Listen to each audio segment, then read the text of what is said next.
Shalom Bapak Ibu Saudara-saudaraku yang dikasihi Yesus Kristus. Selamat bertemu kembali dalam sapaan firman Tuhan buat kita hari ini.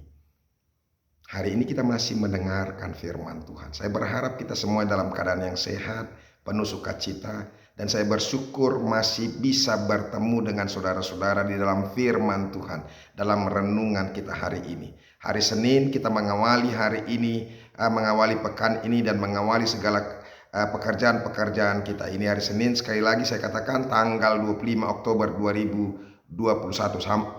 Selamat bertemu kembali di dalam roh Tuhan, dalam firman Tuhan. Teruslah mendengarkan firman Tuhan supaya kita semakin mengerti dan dibimbing Tuhan apa yang harus kita lakukan dalam kehidupan kita. Amin.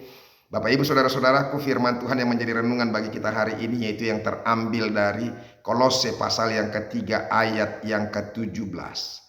Tetapi sebelum kita mendengarkan firman Tuhan, marilah terlebih dulu kita berdoa. Kasih karunia dan damai sejahtera dari Allah Bapa dan dari anaknya Tuhan Yesus Kristus, itulah yang menyertai hati dan pikiranmu sekalian. Amin. Bapak Ibu, sekali lagi firman Tuhan yang menjadi renungan bagi kita yaitu yang terambil dari Kolose pasal yang ketiga ayat yang ke-17. Dikatakan demikian. Dan segala sesuatu yang kamu lakukan dengan perkataan atau perbuatan, lakukanlah semuanya itu dalam nama Tuhan Yesus, sambil mengucap syukur oleh Dia kepada Allah Bapa kita. Demikianlah firman Tuhan. Bapak Ibu Saudara-saudaraku yang dikasihi Yesus Kristus, tahukah kita orang yang sudah ditebus oleh Kristus itu adalah menjadi milik Kristus. Kita bukan lagi milik kita, apalagi bukan menjadi milik iblis. Ketika manusia jatuh ke dalam dosa, hidupnya sudah dikuasai oleh iblis dan menjadi milik iblis. Makanya ketika orang jatuh ke dalam dosa, dia sudah terpisah dari Tuhan. Tuhan sudah tidak berkenan kepadanya, sehingga hidupnya bermusuhan dengan Tuhan. Tetapi ketika Yesus datang dan menebus kita dan kita menjadikan Dia menjadi Tuhan, kita percaya bahwa kita sudah diangkat, diambil, dirampok dari kuasa iblis dan kematian itu. Sekarang kita sudah menjadi milik Kristus. Amin. Luar biasa. Saudara-saudara, kita sekarang ini sudah menjadi milik Kristus. Saya pikir ini satu pernyataan yang luar biasa yang sungguh-sungguh membahagiakan kita sebagai orang-orang yang percaya. Nah, tetapi saudara-saudara, ada konsekuensinya.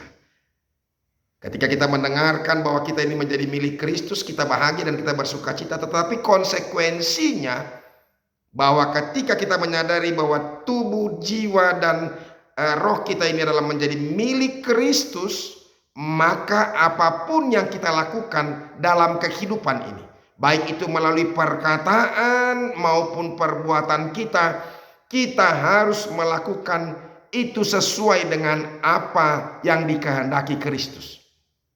Sebab kita adalah hamba-hamba Kristus. Jadi kita tidak berhak lagi melakukan segala sesuatu sesuai dengan keinginan kita, apalagi sesuai dengan keinginan duniawi ini. Karena kita sudah menjadi milik Kristus, maka kita harus melakukan dan hanya boleh melakukan apa yang sesuai dengan kehendak Kristus. Maka dikatakan tadi saudara-saudara, lakukanlah semuanya itu dalam nama Tuhan Yesus Kristus. Bukan berarti ketika kita melakukan sesuatu kita harus sebut nama Yesus. Sebut nama Yesus. Bukan itu maksudnya. Sebab apa yang dikatakan oleh Matius 7 ayat 21 itu, bukan semua yang mengatakan atau memanggil aku Tuhan, Tuhan, besok akan masuk ke dalam sorga. Tetapi apa? Orang-orang yang melakukan kehendak Bapakku, itu yang masuk ke sorga. Oleh karena itu yang dimaksud oleh Yesus di sini, lakukanlah, yang dimaksud oleh Rasul Paulus di sini, lakukanlah semua itu dalam nama Tuhan Yesus Kristus. Artinya kita harus melakukan segala sesuatu, baik melalui perkataan kita, melalui perbuatan kita, maupun apapun yang mau kita lakukan, kita harus melakukannya sesuai dengan apa? Kristus Yesus.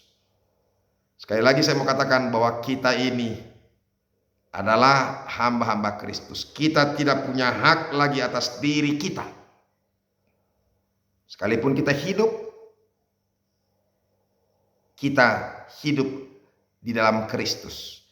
Kalau kita baca Galatia 2 ayat 20, saudara-saudara, dia katakan, namun aku hidup, tetapi bukan lagi aku sendiri yang hidup, melainkan Kristus yang hidup di dalam aku. Jadi Kristus yang hidup di dalam kita, bukan hanya diri kita sendiri. Jadi kalau sudah Kristus yang hidup dalam kita, bukan kita sendiri, maka kita harus menyesuaikan dengan apa? Dengan apa yang dikenan oleh Kristus. Bapak Ibu saudara-saudaraku, firman Tuhan ini masuk dalam perikop manusia baru. Artinya manusia yang sudah ditebus oleh Kristus.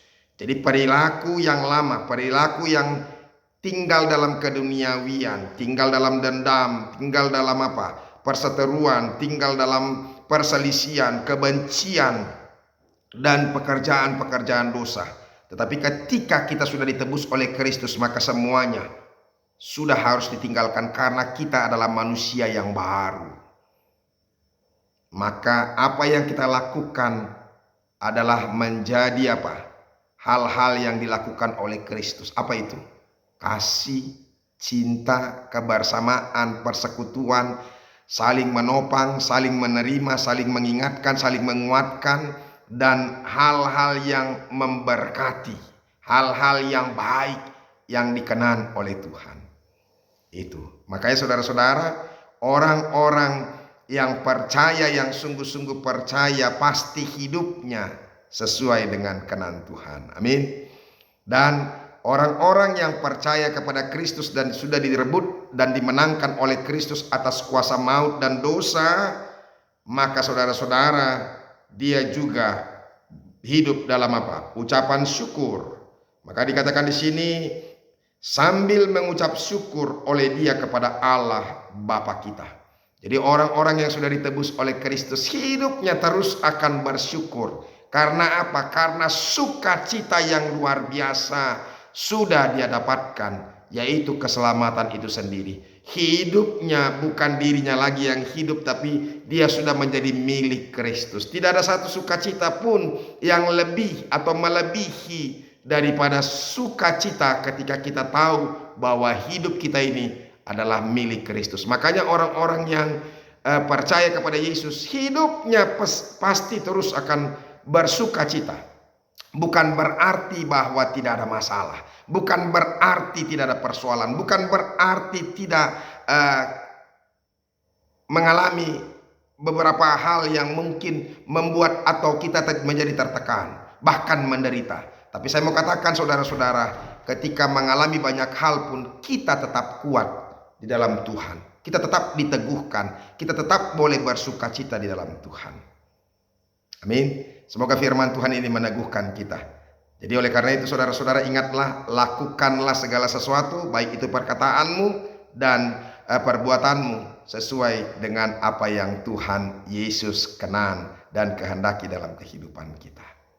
Tuhan Yesus memberkati. Bapa Sorgawi, terima kasih di mana Tuhan sudah memberikan firman-Mu kepada kami melalui hamba-Mu Rasul Paulus dari Kolose 3 ayat yang ke-17 ini. Kami diingatkan Tuhan bahwa apapun yang boleh kami lakukan, baik melalui perkataan dan perbuatan kami, itu harus di dalam nama Yesus Kristus. Sebab kami Engkau sudah tebus. Kami bukan lagi menjadi milik kami sendiri, tapi kami adalah milik Kristus. Kami sudah menjadi hamba-hamba Kristus. Oleh karena itu kami harus melakukan apapun sesuai dengan apa yang dikehendaki oleh Kristus. Dalam nama-Mu Yesus kami berdoa. Amin. Bapak Ibu saudara-saudara, kita sudah dengarkan firman Tuhan. Teruslah mendengarkan firman Tuhan supaya kita mengerti apa yang menjadi kehendak Tuhan. Ingat, kita adalah hamba-hamba Kristus. Lakukanlah sesuai dengan apa yang dikehendaki oleh Yesus Kristus dalam kehidupan kita. Sampai ketemu besok. Tuhan Yesus memberkati kita. Salam.